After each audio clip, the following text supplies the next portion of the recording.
Hello, everyone. Today on the Final Bar, I'm joined by Joe Rabil from Rabil Stock Research. We'll talk about some individual stock ideas as we are now in the seasonally strongest part of the year. We got through the doldrums of May through October when the market seemed to overall be having no trouble making new all-time highs until September. Now, all of a sudden, we rotate to the seasonally strongest part of the year. Heavy earnings, Fed week as well. Ladies and gentlemen, this is the Final Bar.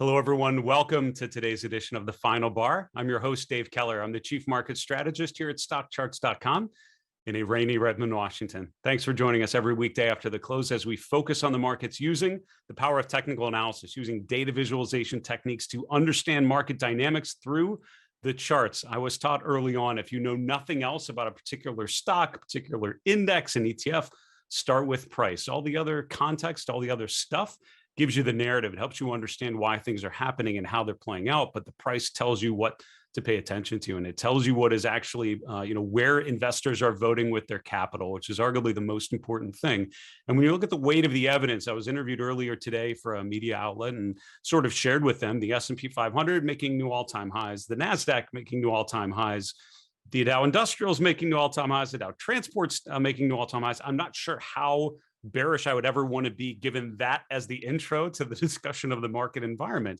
However, I would tell you that looking at a lot of charts for a lot of years, that your experience as an investor has probably been very different. We're going to look a little later at the small cap value index versus the small cap growth index. Depending on which one of those you owned in 2021, you've had a vastly different experience as an investor. So stock picking matters, and we're going to look at some examples of that on the show today. We have great guests on the show. I'm excited to talk to Joe Rabil here in a little bit. Coming up the remainder of this week on Wednesday the 3rd, we have Christopher Mullen from the Technical Traders. On Thursday the 4th, John Kosar from Asbury Research. Next week on the Final Bar, we have Larry Tentarelli from Blue Chip Daily on Tuesday. And then on Thursday the 11th, Joe Duarte, options expert. Also, just to point out next week, this is this Saturday on November 6th, we have a special with Arthur Hill. Arthur is a longtime StockCharts contributor, known to many of you for good reason. He's an exceptionally talented analyst and strategist who'll be doing a presentation called Trend Following: Theory, Expectations, and Reality. A lot of what I know and talk about in terms of trend following is inspired by people like Arthur and a lot of the great work that they've done to sort of prove out why trend following works and how it works. So I'd encourage you to check that out. That's coming this Saturday. Also tomorrow, on Wednesday, November 3rd, I'll be doing a special event at the Money Show Virtual Expo, with Julius DeKempener, the founder of RRG Research and host of Sector Spotlight here on StockCharts TV. We'll be doing a presentation called Sector Plays Through Year End.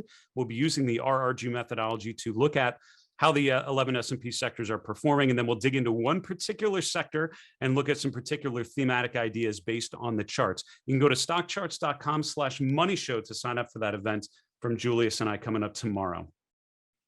Let's continue on with our market recap. So the S&P making new highs today, closing just around 4630. And again, I was taught never to be too bearish in the face of a rising market. The market will tell you when you should not be constructive anymore, and it's when the price stops going up. That's something I've had to remind myself of during the course of 2021 as the S&Ps continue to go higher, particularly at times in the face of leadership rotation. In the face of weakening breadth data, you still saw the S&P make new all-time highs, the NASDAQ make new all-time highs. So primary, in my opinion, is looking at the price, looking at the trend, and recognizing when the trend is strong, when it's not strong. All the other stuff, the breadth, the sentiment, everything helps qualify and validate what you saw with price, but it has to start there. So the S&P going higher, another 1/3%, certainly encouraging. Mid caps a little less than that. Small caps actually finished down on the day. Now, yesterday you had small caps ripping to the upside while the S&P was lagging behind. Today, flipping that just a little bit, with small caps down just a touch.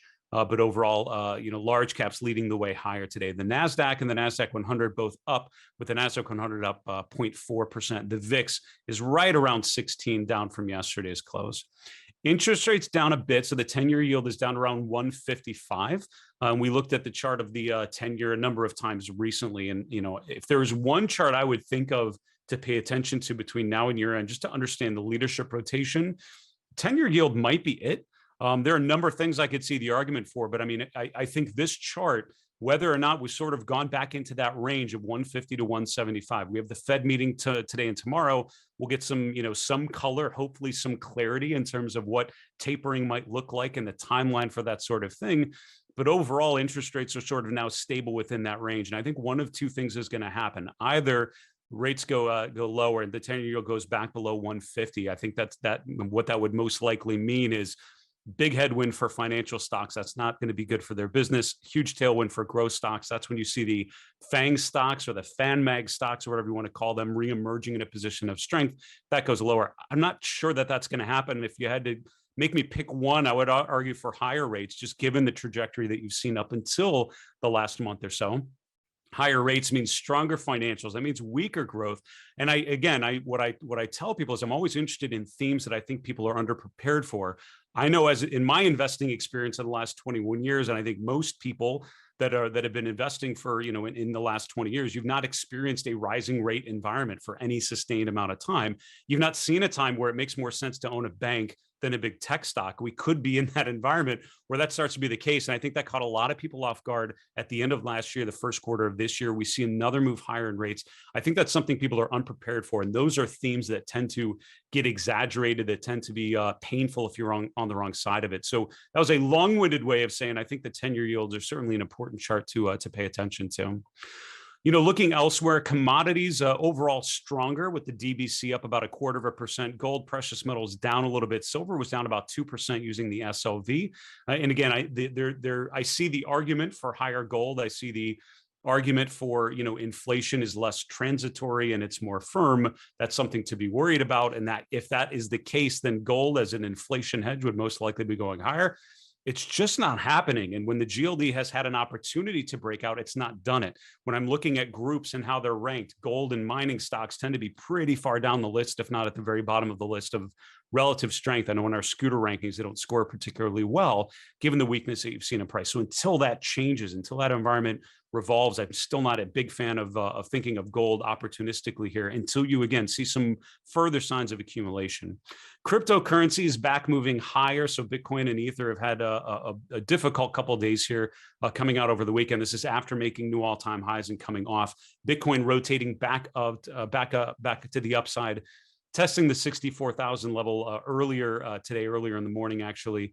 And once again, now in that above 63,000, currently at 63,400. Sector rotation here very quickly. Just looking at sector returns today, it was materials number one, then real estate, then technology, then consumer staples.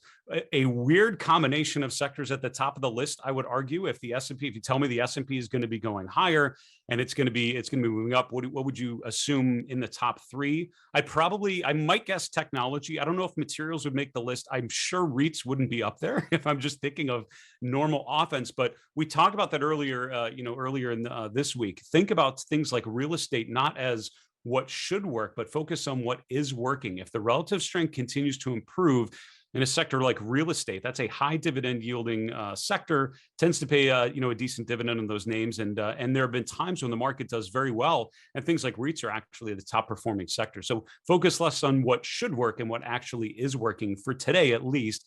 REITs pushing to the upside. On the downside, you have energy stocks, and I think the long-term case for energy is still fairly stable. I was talking with Julius DeKempener last week, preparing for our Money Show presentation tomorrow.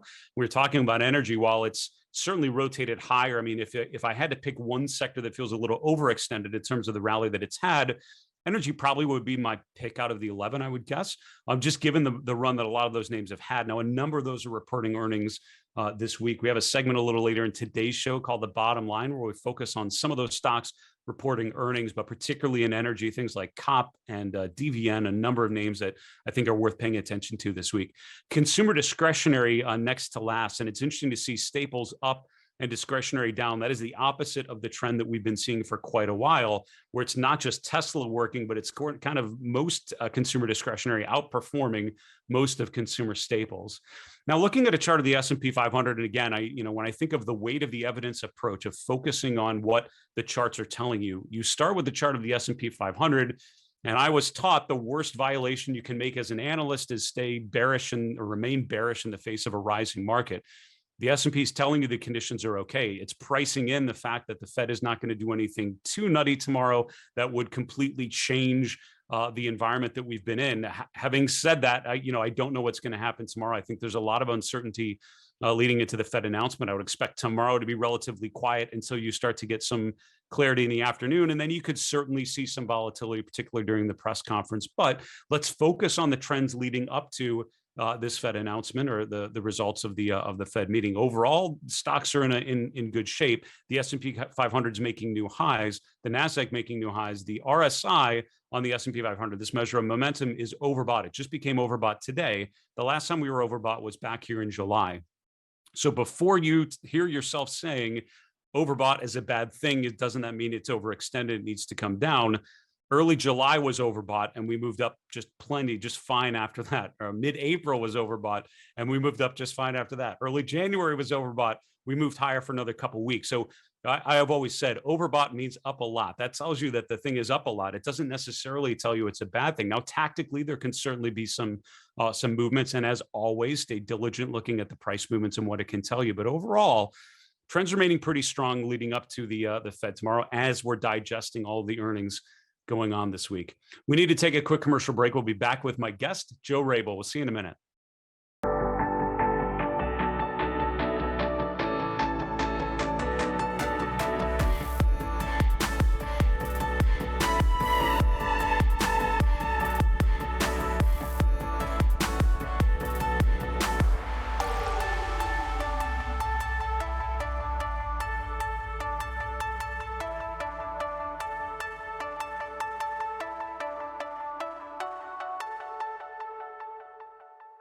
Hello, everyone. Welcome back to the Final Bar. This is Dave Keller here at StockCharts.com. It's so good to have you join us every weekday after the close for our show. A couple quick announcements before we get to today's guest, Joe Rabil. Number one, we'll do a couple mailbag segments this week. We'll do one tomorrow on Wednesday's show, another one on Friday's show. Our mailbag is designed to help you navigate these markets a little better. If you have questions on technical analysis on how to use stock charts, or particular technical indicators, market dynamics, whatever it is, we'll do our best to point you in the right direction. Our email is thefinalbar@stockcharts.com. We're on Twitter @FinalBarSCTV. We're on YouTube. Put a comment below the video you're watching on our YouTube channel. We'll gather all those questions to hope to answer yours in our next mailbag segment tomorrow on Wednesday's show. Also, go to StockChartsTV.com. That is our on-demand platform. We put out a lot of great content every weekday, even on the weekends sometimes. Great shows like the Final Bar, like Stock Talk with Joe Rabil, special events like The Pitch and our year in review coming up in December, and a lot more. Go to StockChartsTV.com. Use your email address to set up a free account. You can also go on your mobile device to any of the app stores. Just search for StockCharts TV on demand.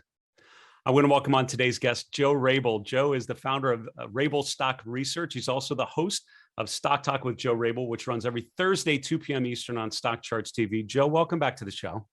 Hi, Dave. Thanks. Great to be on.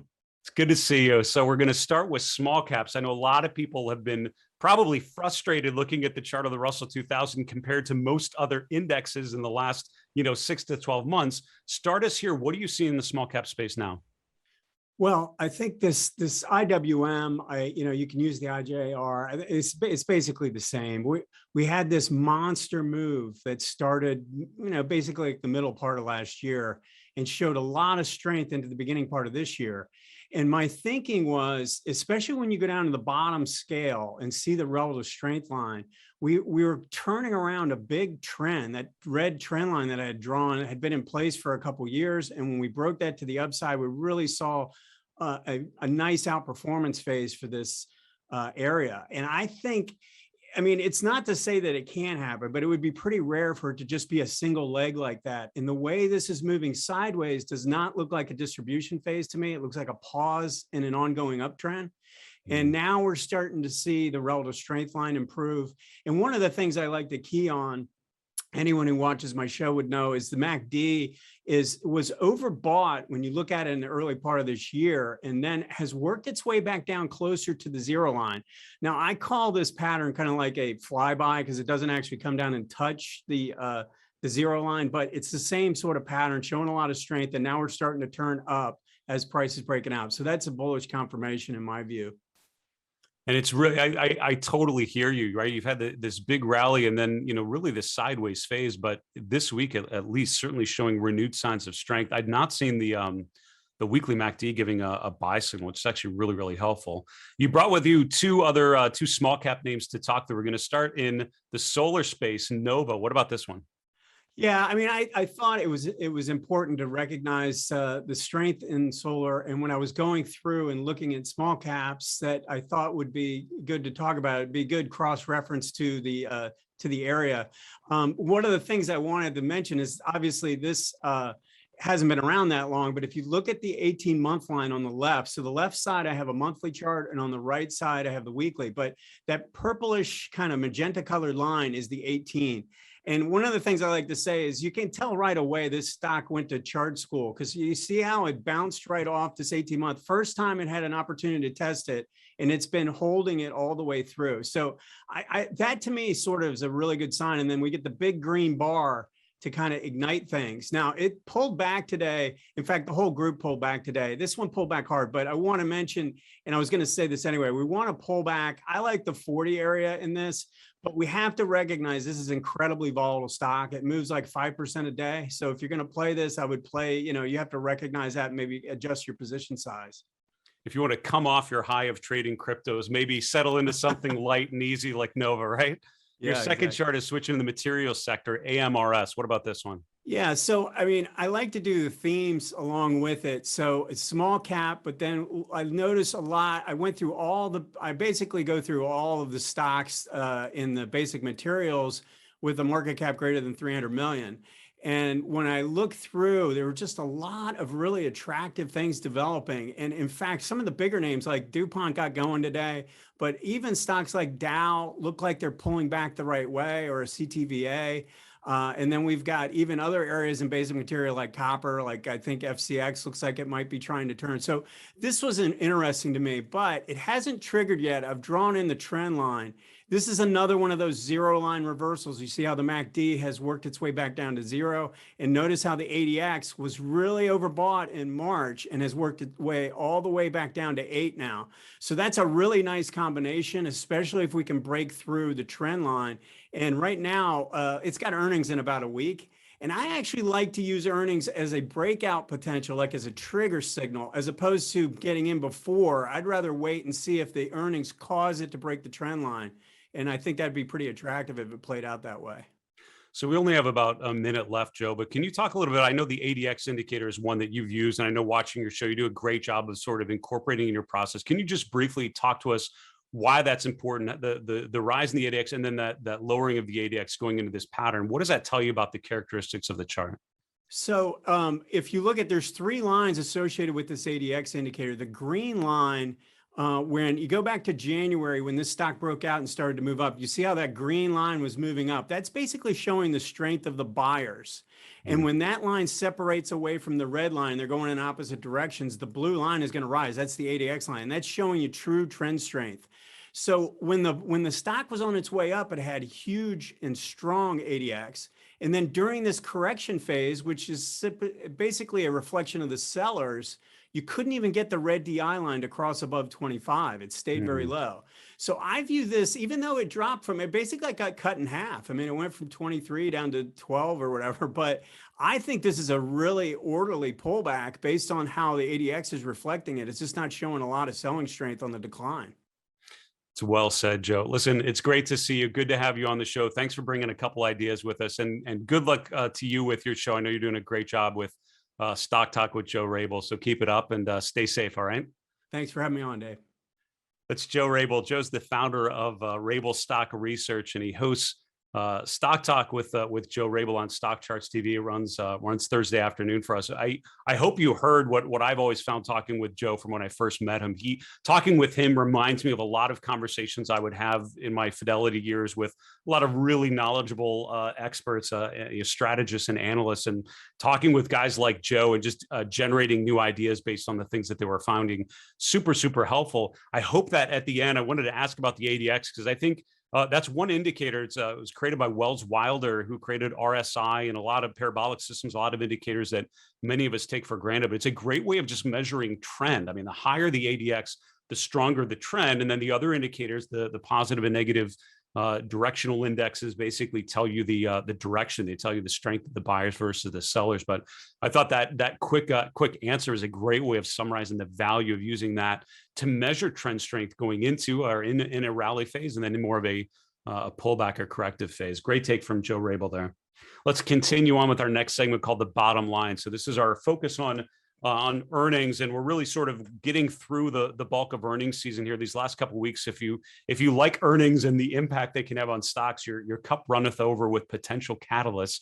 But let's look at some of the particular names that have come up here recently this week. So earlier, maybe on Monday, I want to say we talked about some of the particular stocks. It's a lot of energy on the list today. So Monday after the close, we had FANG, we had Mosaic also in the materials sector, but a number of other companies reporting. DVN is after the close today. COP was earlier before the open today. A number of other ones. Let's start with Diamondback Energy. At times, FANG has been a great illustration of the strength of the energy trade. And I know sort of at the end of last year, going to the first quarter of this year, FANG was sort of my go-to name showing you the relative strength. There's a stock that regained its 200-day moving average when energy had been below the 200-day forever. The relative strength had transitioned from a downtrend to an uptrend. It really showed you the strength of that move. And then that wasn't the end of the move, right? Getting above the 200-day, getting the relative strength back positive, becoming overbought. That was actually led into another 6 months of strong performance. What's interesting now is you had a lot of these names correct or pull back here in July, August, sort of over the summer. And now as we enter into November, you're seeing them regain a new high. So FANG is up 2.5%. So handily outperforming the S&P, the major indexes today. And overall, I would argue in a position of strength. Now, on the tactical time frame, the really short term, you want to make sure that it's making higher highs and higher lows. And in the short term, 105 would be that swing low. But looking back a little bit to maybe the 50-day moving average during the uptrend there in the first quarter into the second quarter, it bounced off its 50-day moving average a number of times. I would be keying in on that if you see any sort of pullback. But overall, I would say a nice start to the week for the energy sector with a move higher. Mosaic a little different. So Mosaic's actually down 9% today, right to its 50-day moving average. And again, a lot of people use the 50-day or the 10-week moving average because it's sort of a good guideline. It's a good guidepost within a trend, right? More often than not, in a healthy uptrend, you will find a stock that pulls back to its 50-day moving average. If it breaks the 50-day, like Mosaic did back here in November, if it did like it did in June of this year, it doesn't mean that the world is ending. It doesn't mean it's going to zero, but it certainly tells you the phase is potentially changing. In both of those cases, looking for when it regains those previous highs. So I know back here in October of last year, making a new swing or trying to make a new high, breaking below the 50-day, which was a bit of a concern, making a new swing low, very much a concern, but the all clear was where a lot of stocks sort of gave the all clear in November, where the S&P as well sort of regained and made a new all-time high and sort of or new long-term high, broke above the resistance that was holding from September and October, sort of gave the all clear sign. So as we have had a bit of a pullback, I'd be focused on this 50-day moving average. The 200-day below there has served as support in July and August, and arguably in September as we've gotten very close. I think that's your downside risk to pay attention to, and looking to see if we can get some sort of short-term floor in place after we've seen a pullback. Now, a number of these energy names reported earlier today, and I've not looked at a ton of these. MPC was before the open today, down about 4%. This is one of those where the trend is still not it's not really in question, I would argue. I mean, overall, the long-term trend still remains fairly constructive. It's all about where this sort of pullback would come down to. So I think through the remainder of this week, I'd be paying attention to key levels of support, whether they're able to hold. ConocoPhillips is one of the big integrateds, obviously with ExxonMobil. What's interesting about the chart of COP is the overbought conditions. So this stock became overbought in mid-September. This is when it made new highs. It's been overbought for the last 4 weeks, really, and then just broke out of that overbought region about a week ago. And so is it due for a pullback? Absolutely. Just the fact that it's been overbought for so long and now starting to come back a little bit. So a pullback makes sense. The 50-day moving average, which is ascending here, makes a lot of sense as to where you might find support. So with a lot of these names that have had good runs that have a bit of a miss or sell off around earnings, the 50-day moving average could be a really interesting one to pay attention to. Generac is having a really interesting day, is the way I would describe that. That is an unofficial way of describing this, but sort of a whip around sort of day here. You opened lower, traded higher, actually made new highs, but then closed back in the middle of the range. So I don't know if that really gives you a good directional sense. It's down 4% from the close yesterday, but this is a super volatile session, overbought in the last couple of days and coming off a bit. So I think overall, seeing how tomorrow and the rest of this week plays out to see whether you get some sort of follow through would be interesting. I don't know if you get a real direction based on today's reaction to the report earlier today. UAA is another one with a nice gap higher. And what is encouraging about a stock like this is that it's going up a lot. That's good. That's a check in the plus column. The question, though, is can it regain the highs, right? And so the problem that I've had with Under Armour is we made a new all-time high in May. We sold off from there. That's okay. Made the 200-day moving average. We went right back up to that same level and failed. And so what Under Armour has demonstrated so far, I think year to date, is its inability to get above $25 a share and stay there. Sorry, 26 here, wherever that level is, 26. So we've attempted a number of times to get above there. We've been unable to do that. And so we're right now at that same level. So at this point, I think of it as more of a triple top than anything. I think of it as testing resistance. And this is when you have to get the testing resistance playbook. Step one, you have to get above resistance, which we've not done yet, close above it. Step two, you have to follow through, which indicates at least some sort of move higher. And that's a trick I learned from Tom DeMark earlier on. He was big on not just that you test a level, break through a level, but that you validate that with some sort of follow through. And that would be the second piece. And then the third piece is you hold the breakout level, right? And with a lot of charts, you break to new highs, and that breakout level, that 26th level, becomes the new support. You want to make sure it maintains that on any sort of pullback. So that is the playbook that I would be bringing out on Under Armour. And first things first, you have to close above the resistance above 26. We've now arrived there. Can we close above there? That is a quick snapshot of a bunch of names that are all reporting a number of large cap stocks to pay attention to. I'd encourage you to check out the symbol summary page on one of the names you're looking at. That'll give you the after hours trading and give you a sense of how stocks may be reacting to earnings. We need to wrap the show though and go to the 3 and 3 charts in 3 minutes. Here we go. Start with the Russell 2000 ETF. I thought Joe Rabil did a great job of talking about small caps and how to think of them. And I've mentioned it a number of times. I think your experience as an investor has been very different. I think you could have had a very different experience based on what you've owned in the last 12 months, right? Because different sectors, different themes, different styles have had very different return profiles. The Russell 2000 ETF has been relatively flat. If you look at the relative strength of the Russell 2000 growth versus the Russell 2000 ETF start year to date, you can see that it's been underperforming fairly consistently. At the bottom, we have the relative performance of the Russell 2000 value ETF versus the Russell 2000. You can see that that's been sloping higher. So it's certainly been value over growth year to date. But if you look at the last couple of months, they've actually been sort of in lockstep. They're not too far off of one another. And I think this could be an interesting chart to see where you see the leadership emerge and what could be fueling the Russell 2000 making new highs, if that is what is to be expected. Chart number 2 is Activision. We actually didn't get to this, but it's reporting earnings after the close today. We don't have time to dig into it any further, but I would just tell you this is a potential bear flag pattern. And what that means is when you have a big sell-off, then you have a short-term rally sort of opposite that sell-off, higher highs, higher lows, sort of this parallel channel. If it closes below that channel, that is an indication of much further downside potential. What's interesting to me, this is after Activision is bouncing off the lows from last November. So very close to key support around 72.50, 72, and potentially breaking down through a bear flag pattern. So an earnings miss could certainly fuel, from a technical perspective, a lot of downside deterioration, but we have to get out of that pattern first. And that's what I'll be looking for tomorrow. Finally, Goldman Sachs breaking out to the upside. And again, if there's one theme I think a lot of investors are underprepared for and probably underpositioned for is the idea of something like Goldman Sachs or big banks, big financial stocks outperforming technology. That's not an environment we've seen, but that is the sort of environment you could see with higher rates. And while I can't guarantee that's going to happen, I would certainly be prepared for what that's going to do to your portfolio if stocks like GS break out and other names that we've been following so much do not break out at the same time. Folks, that's our show for today and a wrap for the final bar. Thanks so much for joining us. Special thank you to Joe Rabil from Rabil Stock Research joining us today. For StockCharts.com in Redmond, Washington, I'm Dave Keller. Be safe. Have a great night. Hey, Grayson Rose here with StockCharts. Thank you so much for watching. I hope you enjoyed that video.